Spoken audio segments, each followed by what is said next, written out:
Hello, this is Shawnee Jackson coming to you live once again from the office of Shamonj TV1. And today we are going to be doing our commentary. We're going to do, we're going to the website litcharts.com. We're going to read the summary, the analyst, and then I'll do a commentary based on Genesis chapter 16. Okay. So this is what the summary says. After they had lived in Canaan for 10 years, Sarai has borne Abram no children. She tells Abram that because God has kept her from having children, perhaps she is meant to have children by means of Hagar, her Egyptian slave girl. Abram listens to Sarai and takes Hagar as a wife. Hagar soon conceives a child and looks on Sarah with contempt. Then Hagar gets angry at Sarah. Then Sarah, gets angry at Abram and mistreats Hagar, who runs away. The angel of the Lord finds Hagar by a spring in the wilderness and tells her to return to Sarai. He also promises Hagar that he will give her inimitable offspring. She will soon bear a son whom she must call Ishmael, because God has heard her affliction. In response, Hagar calls the Lord Elroy, which means God who sees. When Abram is 86 years old, Hagar bears him a son whom he names Ishmael. Okay, the analyst says ancient customs held that women could give their maids to their husband to become surrogate mothers. Any children born to these unions will belong to them. In other words, Sarai is trying to solve the problem of her barrenness through human means instead of relying on God to keep his promise. In a move resembling Adam listening to Eve in the garden, Abram follows Sarai's lead in this, mistrusting God's provision. Okay. All right. Okay, so I'm not going to be before you guys very long in this video, but there is a lot going on here. Okay. First of all, Sarah, she was barren, which means she did not have any children. Second of all, she wanted children. And instead of waiting on God, she gave her husband permission to sleep with her maid, someone who works for her, who serves her, Hagar. She gives her husband permission to sleep with him, right? And then once she gets pregnant and everything, and she conceives a child, Sarah gets upset. She gets upset and she starts to regret what she had done. And as a result of that, she pretty much starts mistreating Hagar, so much to the point that Hagar runs away from her. And then the angel of the Lord finds her, tells her to go back, and tells her that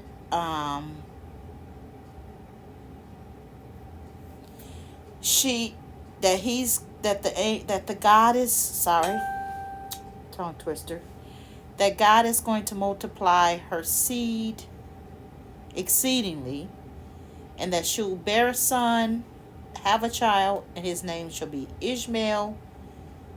And of course,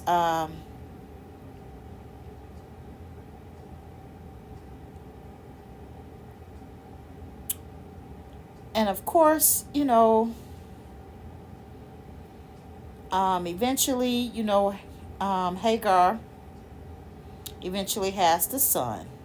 Okay.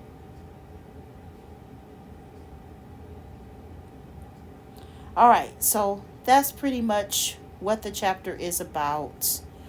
What are lessons in this chapter? Well, one lesson is, first of all, always wait on God's provision.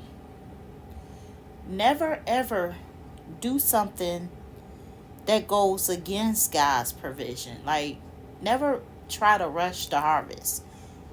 Okay, you work, you do your part, but you gotta wait on God's provision for you. And when I say wait, I'm not necessarily saying just sit there. There are things that Sarai could have done. Instead of telling her maid Hagar, to have sex with her husband, she could have made that effort to have sex with her husband. She could have continued to do that. She could have continued to pray. She could have, there's a lot she could have done to prepare herself for children. Um, if you're a person who's barren and you want children, the best thing for you to do right now is to pray first. Second thing is, make sure that whoever you're married to, make sure you date a person that is a good person. A person that's, from God. Make sure the person has your best interests at heart. Make sure that person is kind, loving, giving. Make sure the person has either a business or a good job or some type of income to be able to provide for you and the child, right? Make sure the person is not a selfish person, is a compassionate person, is a giving person, right? Make sure this person have all of the qualities that you want in a spouse, right? That is really, really important. And then you and that person get married. Okay, y'all get married. So now you're married. Okay. Once you get married, I would say focus on building your dreams up first. Build your dreams, build your vision, start a business. Start a business and build it up. Get some wealth coming in between the two of you. And then work on having children. And the reason I say that is because when you build up your wealth, not only you have the resources and everything to take care of your children, to make sure that they have a great life, right? You can do a lot of things like putting up leaving a legacy of businesses and wealth and knowledge, right? You can give your children the best education, right? You can give your children the best opportunities. You can give your children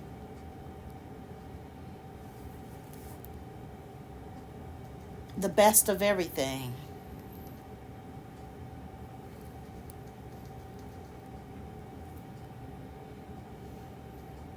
You can give your children the best of everything.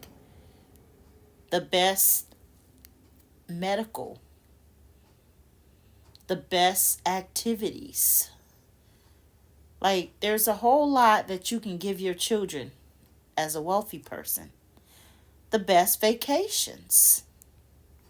You know, you can give your children jobs, employment. You can teach them how to work. You can teach them how to make money. But see, Abram, um,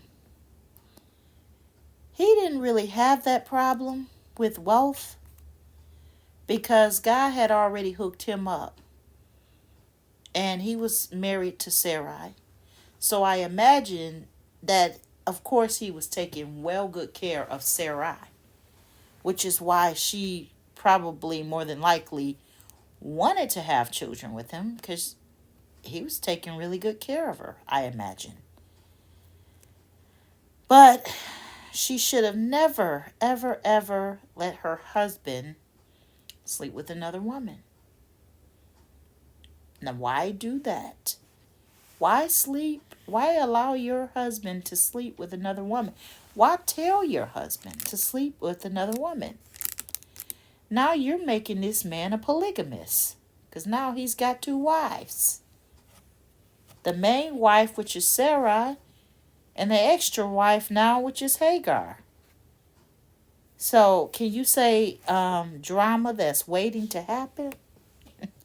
That is drama just waiting to happen.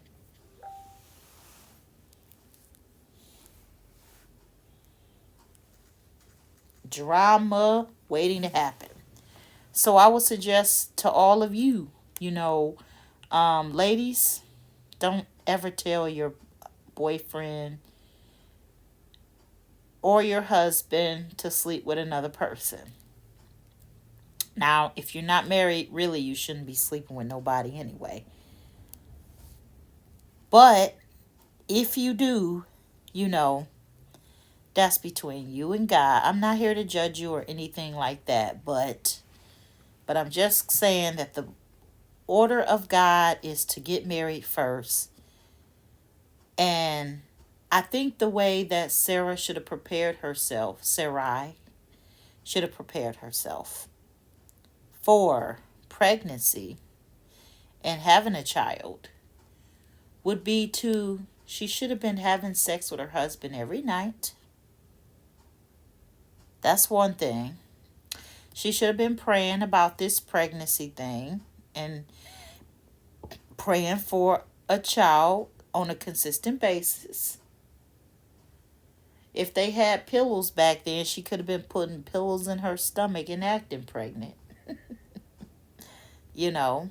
In today's time is a lot different than biblical times.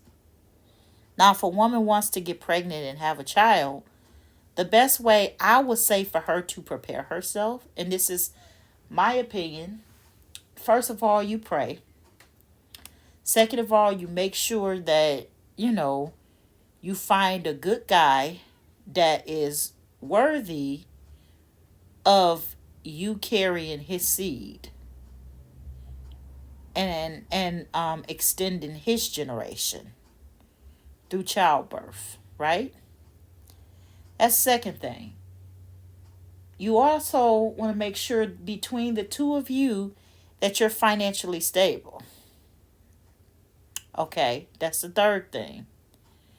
And you also, another thing you want to do to prepare, you want to confess by faith in Jesus' name that God is sending you a child. Believe and receive that God is sending you a child. God is sending you a child. And children are a blessing from the Lord, and God is giving you that blessing. You want to speak things like that. You want to go to the doctor and get all of your checkups and things like that. See what types of medication they have out there that help you to get pregnant. Talk to your doctor about it and see what they have out there, right? Another thing you want to do is put a pillow in your stomach every day and act like you're pregnant. You know, buy baby clothes, buy baby shoes, buy diapers, Pampers, buy bottles, um, fix up a room with a baby bed and a crib and a walker. Buy a whole bunch of stuff. Buy a lot of things so that when the time comes and you do get pregnant, you'll be well prepared for your child. And don't just buy things that are pink or buy things that are blue. Buy things that are neutral, which means they can be utilized for a boy or a girl because you don't exactly know exactly you don't actually know when you're going to have a child, and you don't know if you're going to have a boy or if you're going to have a girl. So all the things that you buy, you want to make sure it's neutral. And what you're doing when you do all that is you're showing God, like, hey, Lord, this is what I want. And I'm showing you that this is what I want to do. Um, Another thing you can do to prepare yourself, find as many books as you can on parenting. Write out a plan for your child. If I have a girl, I'm going to do this and that for my girl. If I have a boy, I'm going to do this and that for my boy. You know, think about these things. Pray and ask the Lord if you're going to have a boy or a girl. And if God reveals it to you, then you start your planning from there. And then you ask the Lord, pray over your child every day. Put your hands on your stomach and pray over your child every day. Um, Let me see some other things you should do to pray for a child. Um, Listen to positivity. Don't listen to people who say, oh, you can't get pregnant, or you're not going to get pregnant, or you're too old to get pregnant, or whatever the case may be. Anybody who is negative, get away from those people and don't listen to those people because they're being negative. And if you want a child, then and you believe that you're ready for that responsibility, then by all means, you should with your husband, you should have a child. Okay? Think about the schools that your children is going to go to. Okay? Now, me personally, I don't plan on having any children. But if I were, one of the things I would do is I will research top schools for children. Another thing that I would do is I'd create a piggy bank and put coins in it every single time I get coins. Okay? Another thing that I do, if I was pregnant, I would start an LLC and I will create a business. And with this business, I'd pay my children to work for it, the business. And the money, and I would also have them do chores. And what I would do is I would teach them how to save money. And when I get to be a certain age, they'd already have an established business. They turn 18, they already have an established business. They already have credit. They already have contracts because the company's been in business since they were 1 or 2 years old. I was just running a business. When they get old enough to run it, you turn that business over to them. Now they have their business and they're better able to survive in life. Not only are they better able to survive in life, but they can help people. They can help people. So I would establish them a business bank account. I would establish them a piggy bank when they were 1 years old, or matter of fact, before they were 1 years old. When they're first born, one of the first things I do is get a piggy bank to save money for them. And that money, I would not touch it. That money would be for them so that when they turn 18 and get out on their own, there's piggy banks of money set aside for them. And there's also bank accounts set aside for them. There's things set aside for them. You know, that's what I would do if I had kids. But I have no plans on having any kids. But these are the types of things I'd want to do if I had children, just so that they would have a better life, than I did, right? So they would have a better life and a fighting chance at succeeding, right? So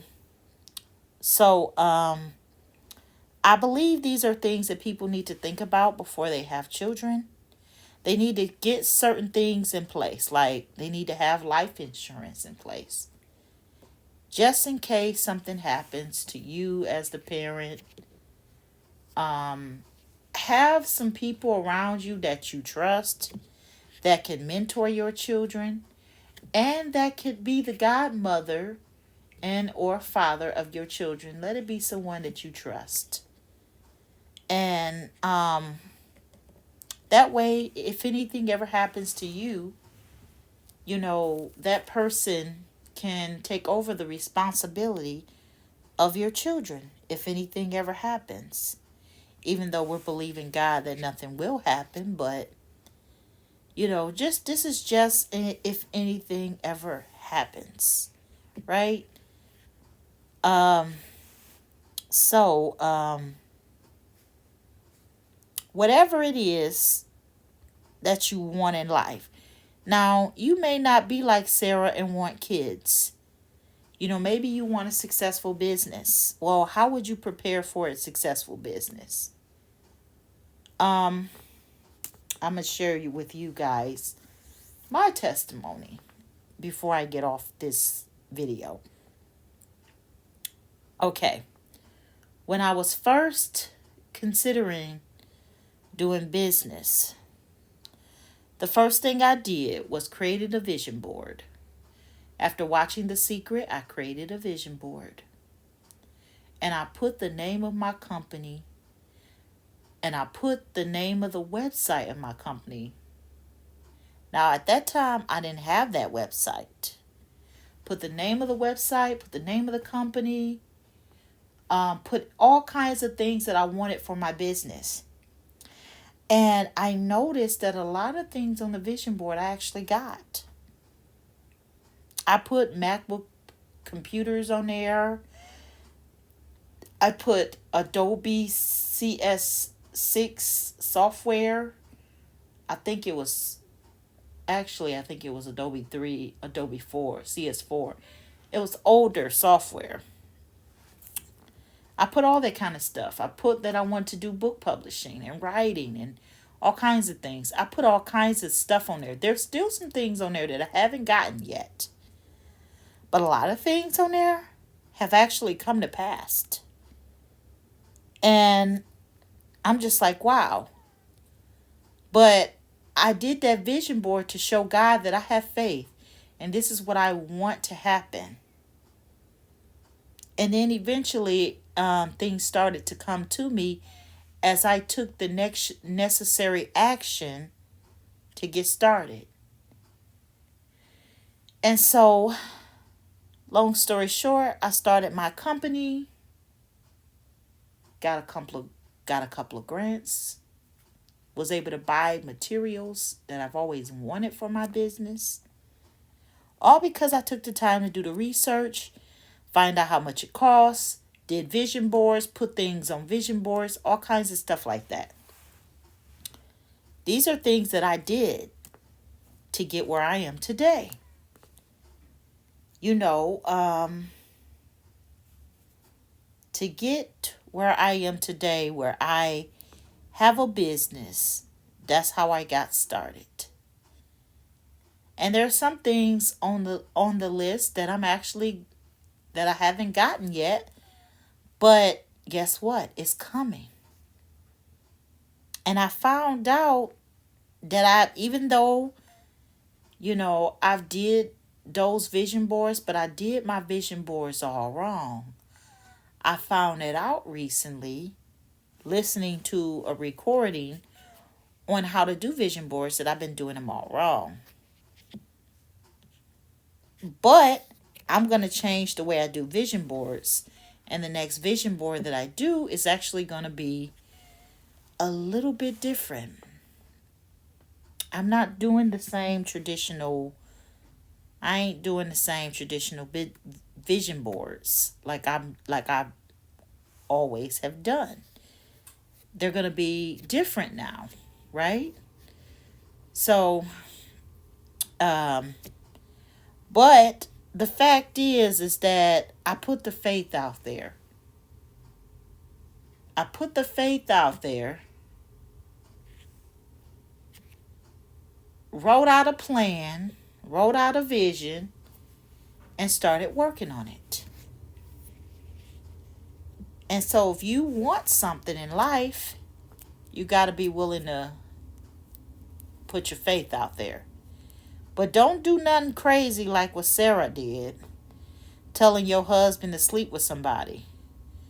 No, it would have been better for her to just say, you know what? Let me back in the days they used to sew clothing. It would have been better for her to sew some clothing for a child. Just to show her faith that she believed God that she's going to have a child. It would have been better for her to take time to have for her and Haggai to sew clothing for a child than to have her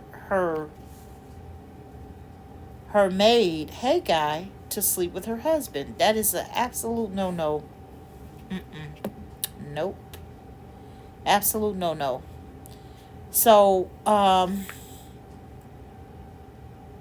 of course, I feel like God has God had a greater purpose for Haggai than just being a servant. I feel like God has Hagar, I should say. God had a better purpose for her life than just,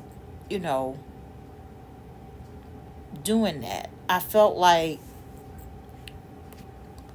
God has but sometimes, if a person purpose is to serve you, then you need to treat them with honor and respect. That's another thing. Treat them with honor, love, and respect if they're there to serve you. And don't ask them to sleep with your husband. But I'd like to think that God had more for Haggai than just that.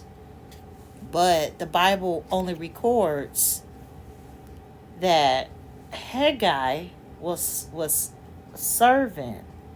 She was a maid. She was a maid for Sarai.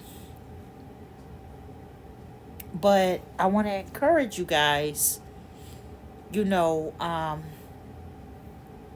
trust God for your provision. Move in faith. But if you're going to move in faith, make sure it be something that's not against God's word. Make sure it's something not illegal. and make sure it's something that's really going to help you. Because Haggai getting pregnant didn't really help Sarai and Abram's relationship. All it did was made her jealous and made her want to mistreat Haggai. So I just want to encourage you all, you know, that's reading Genesis chapter 16, you know, trust God for the provision. Okay? Thank you all for watching. God bless. Oh, and make sure to subscribe to Shamonj TV1 channel so you can get all of the videos. And I want you to go to Facebook and be a part of Purposeful Bible Study, okay? Thank you all for watching. God bless. Bye bye now.